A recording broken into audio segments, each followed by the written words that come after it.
A very, very long overdue Lucio guide, and a lot of people have asked for this, and I really think that there's a lot more in the way of how you play Lucio versus what talent you pick. So we're going to talk a bit about those things before we get into the talents. The number one problem that I see with most Lucios, as we do get a notification as we start here, we'll get to that after. The number one problem with Lucio players is that they feel oftentimes that they are unkillable and they can get away with whatever they want. Depending on the map and the comp that you're playing against, that might be true. But a lot of those Lucio players tend to neglect multiple things. Their own teammates. They need healing still. Yes, you can make plays. If I have a Mei, I'm going to try and boop them into the stun so that I can help my team do damage, prevent damage by stunning somebody by way of me using that knockback and finding different ways to manufacture assistance. Slow, using my wall ride. You use wall ride a lot, and I mean a lot, and you should be wall riding pretty much everywhere you go. But the one thing that people often neglect is Diablos on the other team. When this is the case, you have to be much more heal bot and far less playmaker. You have to be able to see and identify when shadow charges down on when you can be an aggressive versus I'm going to try and be aggressive all the time. Most of the time, you debate yourself. So try to think more on the lines of being a healer and less in terms of a pest. The more annoying you are to the enemy team, you're probably just as annoying to your teammates because you're not healing them. And that can be a problem. Also, identifying when to use movement speed versus healing. Can my teammates get away from damage versus just me trying to heal through it? If I can get away from the damage, I'm preventing it. If I'm healing it, I'm band-aiding it. Sometimes using that movement speed can be really good. Also, another common problem is people, they just won't keep healing on unless they have their amp it up because they're busy skating around with movement speed. While that is appealing, this isn't a ton of healing, but we're still talking about a lot of healing over time. You have to find the balance. And if you're all the way aggro and 0% focused on healing or 10% healing and 9% aggro, 90% of the time you're probably doing it wrong. There's going to be times where you have to run at them and make plays. You move, you get your teammates going forward. You have reverse amp at 7 and you're trying to get forward and slow them down so that your teammates can catch up. There's multiple ways. He's such a utility hero that you have to really try and concentrate on all the things, which is what I think makes Lucio hard for players, when in reality, I don't think he's that hard of a hero. People just make him more difficult because they're not thinking about how to use him as a utility, and they're just too busy focused on, I'm running it down. Try not to be that person, okay? So your sound wave, your Q, knockback, crossfade, this is just switching between heal and speed. That doesn't need explaining. And when to amp it up. Now, there's a couple of things to keep in mind on amp it up. Is that, do I need to heal one person in particular? If that's the case, would getting them away to safety be better or peeling for them? When I play against a Lucio, single target damage is really OP. When I force you to use a giant AoE heal to heal one person, that's normally pretty good for me. Now, if I'm a Lucio player and I have a Cassia and I have, I don't know, some big health target back there, like a Rainer, somebody that has self-healing, I might be a little bit more apt to be more aggressive as opposed to, we'll get to that also after, be more aggressive because they have self-healing and or armor that can keep them alive. And so I need to really understand my team comp and the enemy team comp in terms of how I'm going to play Lucio. Can I be aggressive? If so, does their criteria meet and our criteria meet that style of play? If not, then that's terrible. The other thing that Lucio can do on maps like Dragonshire is he can control choke points, and as long as there's not a Diablo on the other team, you can pretty much mess with people and try and, disrupt rotations and things like that. That's a little bit more high level, and you just got to know the proper balance. Your wall ride, of course, is your big one to make sure in wall ride, and your trait, 75% slow is OP. Now let's talk about the talents, because this is where a lot of things really come into play. So party mix, don't pick this, okay? You should be able to know your positioning, and your teammates should know your positioning. Well, my teammates don't always know positioning. Might be true. You can make up for that positioning with Accelerando or smooth moves. Now, I like Accelerando a lot more for general purposes. This also allows you to be more aggressive. It allows you to get to and from places a lot more. And it just overall, I guess, gives you that mobility that you already have and kind of takes it to another level. So you can play in like a different dimension than most people. That doesn't mean run it down into the back line and show everybody how cool you are and how fast you are, because that's bad. That's actually just really bad and really dumb.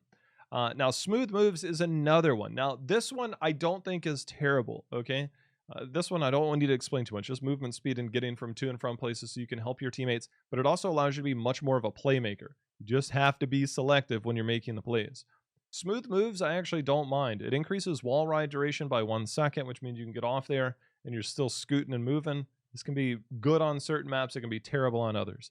The other thing is basic attacks heal for 30% of the damage. That's negligible most of the time.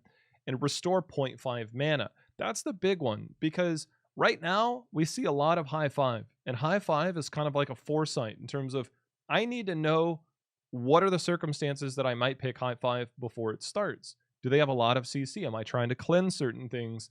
Do I need to try and play for that big 20 fight because it's a different style of map or a different style of play? Are they a late game team like an Abathur and a Zeratul to where I'm going to need a lot more healing late in the game? High five eats up a lot of mana. Now, one thing that I've noticed is that high five, because it's now 20 seconds instead of 15, it means that you don't quite have the same type of mana issues. So this is a really forward thinking. If I have high five in mind, I'm probably going to go this. Also, depending on my tank, I might not go rejuve. And then at that point, I actually really like up the frequency. But this also is dependent on the enemy team, which we'll talk about later. These are all things that I have to have foresight of when I'm picking my talents. It's not like I just go out there and pick the same Vala build over and over. This is more about me understanding my team comp and the enemy team comp simultaneously. And not only that, but adding the map in as another factor. Level 4, realistically, all of these are good. And most of these are niche situations that you're going to pick them in. I really like Supersonic while Wall Ride is active. Push Off's cooldown recharges 100% faster. This does allow you to be much more aggressive selectively, and gives you a lot of mobility and make more plays and use your trait, which can also tie in again to the foresight of can I afford to go heavy casters later. The other one, hitting an enemy with Soundwave while Wall Ride is active. Remember, this does last an extra second. This makes this a little bit more appealing. Soundwave, boop, doesn't do a ton of damage. It's 100 damage. And unless you're just really trying to keep like a dive team away, it's not that great. Subwoofer, this requires you to hit 3 enemy heroes. Now, if they're a heavy dive comp and I really need a lot of peel, or it's an ETC style comp. So without this, you can still interrupt a mosh pit. It's at the very end of your boop to interrupt a mosh pit.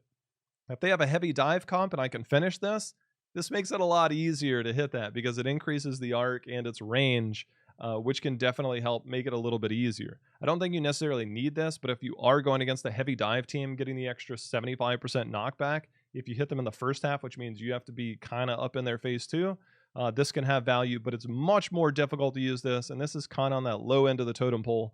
And so Supersonic is much more reliable, much more valuable, and a lot of these talents really aren't super overwhelming compared to some of the other heroes that we would talk about.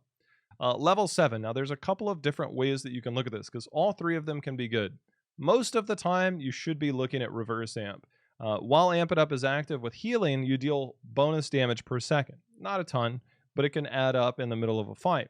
And then if you have the speed boost, similar to what I was talking about before, it's like I can speed boost. I can run and move faster along the wall to make more plays and run somebody down. My teammates need to catch up. I can't boost right then, so I'm going to get there, but I can boost in 3 seconds. So when I wall ride and I get up there, I can slow down the targets and make it easier for my team to get there. There's multiple ways to get value out of the slow. Again, you have to think of yourself as a utility. Remember, this used to be a heroic. Boombox, they've made this like a ward in the latest patch to where it no longer goes away.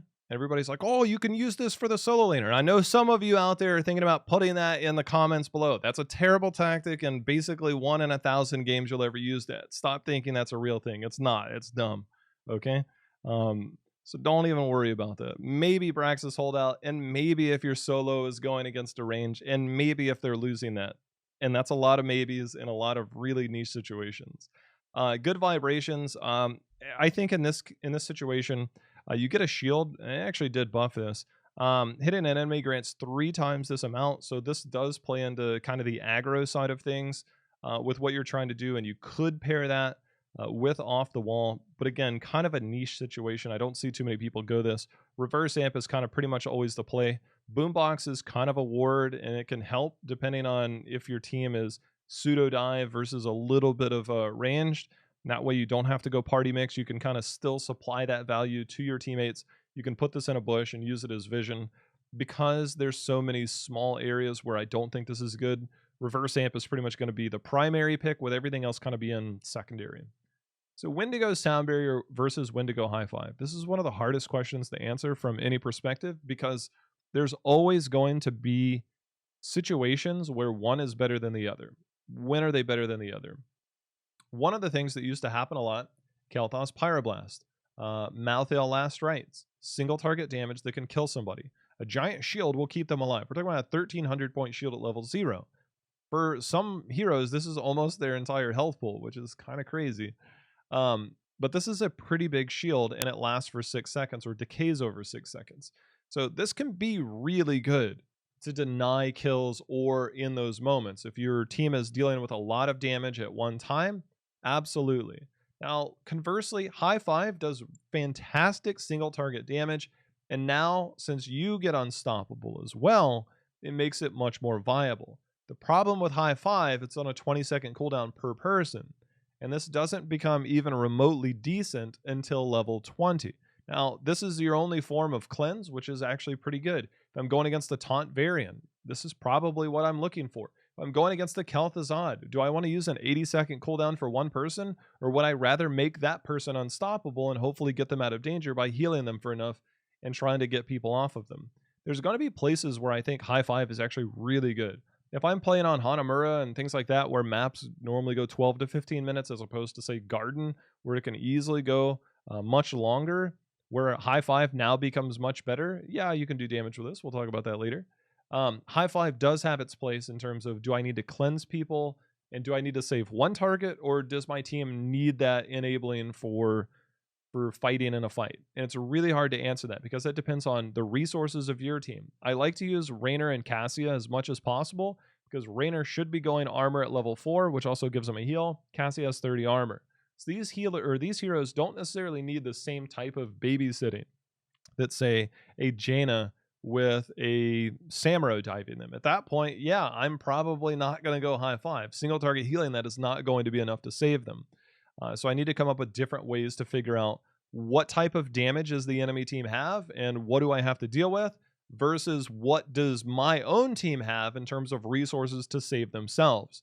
And so you have to mix those together to kind of decide. If you're not sure on which to go, just go sound barrier. It's the easiest thing to do. Don't use sound barrier like you would an Uther or Divine Shield that we see a lot of people do, to where it's like, oh, my person's at 10% health. I have no other buttons, so I better Divine Shield them. When they come out of that, they're still at 10% health. At least with Lucio, you can proactively use this. If your team's at 50% health, why not? Enable your team to fight. If my teammate is down to 10% health and I sound barrier, unless I have amp it up at that time, which even then it's very frenetic, I'm probably not going to convince that person to return and come back and fight instantly. Enabling your team when you have multiple people down to 40, 50% health can be really good. And this way you can enable your team to fight without having to say, you know what, you're almost dead. Let me just shield you so you can live. Enable your team. Try and think more proactively, see the damage, and see the way a fight can unfold first. High five, once you start to get the hang of Lucio, try and incorporate high five into certain games. But again, mix your team's capabilities with the enemy team's damage and try and understand what you need. Lots of stuns, variant taunt, probably high five. More AoE damage in terms of things that are coming in, no huge single target damage, probably high five. Level 13, again, all of these are very underwhelming. A couple of them are defensive. So Slip is really good and Heavy Casters is really good. Altogether, you don't really need this, okay? It's kind of overkill at this point in terms of movement speed. It can be okay. But heavy casters allows you to make plays. It allows you to get on top of people and help set up your team. It can help stun multiple people if you do this well. This does require some skill, some finesse, and hopefully a map that has some walls. If I'm playing on Hanamura and I'm playing Lucio, I'm probably asking myself what I'm doing anyways. But if I'm playing on Tomb of the Spider Queen, I can be much more aggressive. Dragonshire, much more aggressive. And if I went the level 4 talent for the cooldown, much more aggressive. So it allows me to play into these certain things that do really well to what Lucio does well. It allows you to be aggressive, stun somebody, and then skate right past them and then hope that your team follows up. If not, go right back to skating on those walls while keeping an eye on who to heal and the potential opportunities forward. Slip is actually really good. Passing near an enemy hero increases its movement speed to 40%, but passively you get 20 armor. And that can be a pretty big factor for if my team is aggressive. Let's say my team is aggressive. I can now be more aggressive on the walls, but that doesn't necessarily mean I dive. It just means I play up there, which means I'm more susceptible to AoE damage, more susceptible to poke from like a Rainer if I'm trying to play much more aggressive. This gives me 20 armor to stay in those moments a little bit longer to provide support for my team or to set up other plays. If I'm more of a setup person, I'm probably going heavy casters. If I'm kind of like a blend or a mix, or I'm just trying to help my team in multiple ways, I'm probably going to go slip. If I'm playing all together, I don't even know where to begin with that. 16. Okay, if I have a Diablo, a Muradin, some of these heroes that have high health pools, Rejuvenescencia, we'll go with that, is really good, okay? Is really good. Percentage healing to giant health pools is far more impactful than more healing over time in this one or more frequent heals, okay? So understanding my team. Now, if I have an Anubarak, this is far less impactful. Let's say I have an Anubarak and a Malthael. Not totally uncommon. They don't have big health pools. So it doesn't do me a lot of good to have giant healing, even if like I am ETC or a Nubarak and my offlaner is Yrel. Yrel has a huge health pool for a bruiser, but she has a lot of tools that can heal herself or keep herself alive, meaning that I don't have to dedicate as many resources to that target. So Rejuve is really good when you have beefy frontline, and even like if I have a Greymane, Greymane has a really high health pool for a ranged assassin. If I have multiple high health heroes as opposed to multiple low health heroes, I'm going to consider going Rejuve, and that's like 2 to 3 heroes that I know are going to be aggro, that are going to be taking damage. Those are my priority when it comes to that big healing. As far as the other one goes, I don't really like up to 11, but I really like up the frequency. I like this when my team doesn't need giant heals and I'm playing against a lot of poke damage. Lunara, for example, and you can out heal a lot of Lunara damage, a lot of slow poke damage as opposed to big burst damage. Up the frequency says I reduce the cooldown of Amp It Up by 4 seconds when I attack with an auto. As a Lucio, you should always be finding ways to be active at all times, which includes auto attacks. And the passive wall ride increases basic attack range by 2.2, which is actually kind of ridiculous, meaning that any map that has a wall, you can skate on by everybody and just sail from far away and they can't touch you.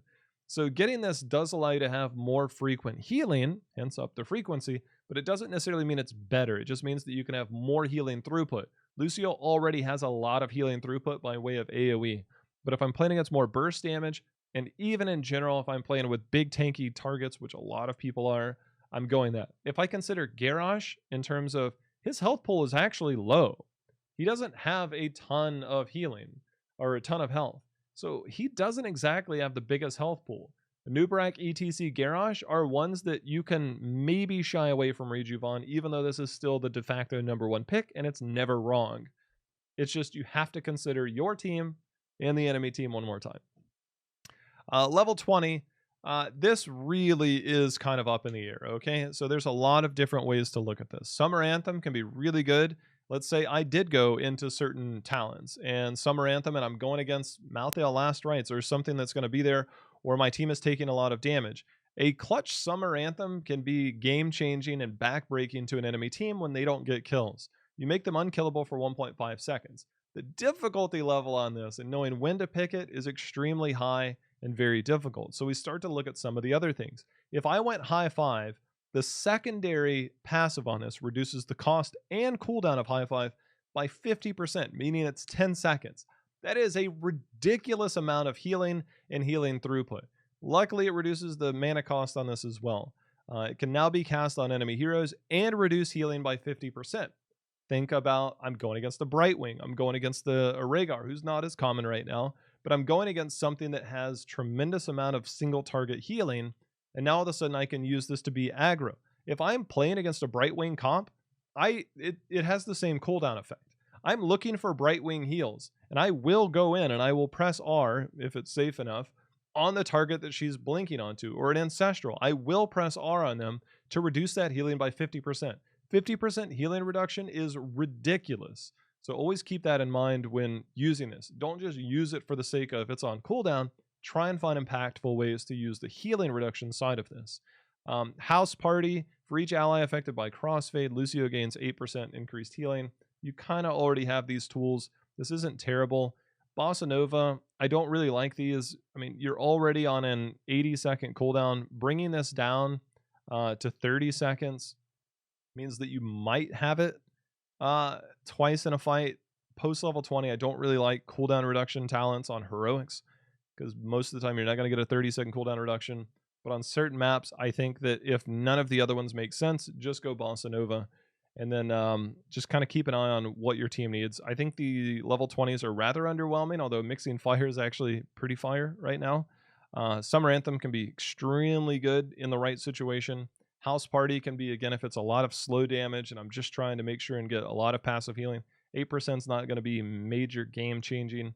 And so you kind of look at the heroic upgrades at level 20 and that's it. So when it comes to Lucio, try and focus more on healing and less on aggro. As you start to get more comfortable, find and start to stretch those aggro limits. If you're playing against the Diablo, those things, you have a very short leash. If I'm playing against other heroes, I can bait out a lot of stuff. And you got to be able to see, like, you have to know who on the other team has CC and what to look for. That is your number one goal. And that's how you can avoid getting murked by other people and be able to survive and play that aggro style. But do not give up on your backline. If my team, and I've had lots of Lucios on my team, they go full aggro and they're up there and they're like, look at me, I've got 20,000 hero damage at the end of the game. And I'm like, that's nice. I could have done 40,000 more damage if you would have just healed me. And that's one of the biggest problems that people have as Lucio is they see these really sick Lucio plays, but they don't understand why the Lucio is playing like that or whether it's actually good or not. They know that they've been frustrated by it, but they don't look at the big picture. With Lucio, he's one of those healers. It's not like a Malfurion where I heal everybody and press W on the enemy team. As a Lucio, I have to look at who needs healing on my team. When do I use amp? What CC do they have? What CC do I have? Can I set up for my team? Can I try and disrupt the enemy team? Do I need to use healing or movement speed to get away? There's so many different factors for Lucio. They're kind of very easy to figure out, but because there's a wide range of things to figure out, that's where I think a lot of Lucio's difficulties lie and why people struggle with Lucio. So keep those things in mind. Try and focus more on the healing stuff and less on the aggro, and start to drift into the aggro. Once you start to drift too far and you've got 5 deaths per game, you're that guy that nobody wants to play Lucio with. And then you need to dial it back. It's okay to be a heal bot as Lucio, but you're not utilizing the kit. Same for Brightwing. You can be a heal bot, but try and utilize more of your kit to be more of a utility hero and less of a heal bot. If you're just a heal bot, play something else. If you start to figure out what those other situations are and some of the things that we talked about, and when you can be aggressive, you'll become a much better healer. And that is Lucio.